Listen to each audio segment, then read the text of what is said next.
Pure two-stroke madness.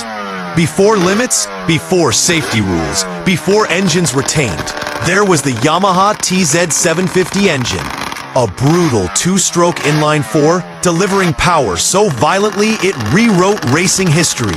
Lightweight, overpowered, and absolutely uncontrollable in the wrong hands. This engine didn't forgive mistakes, it punished them. That sound?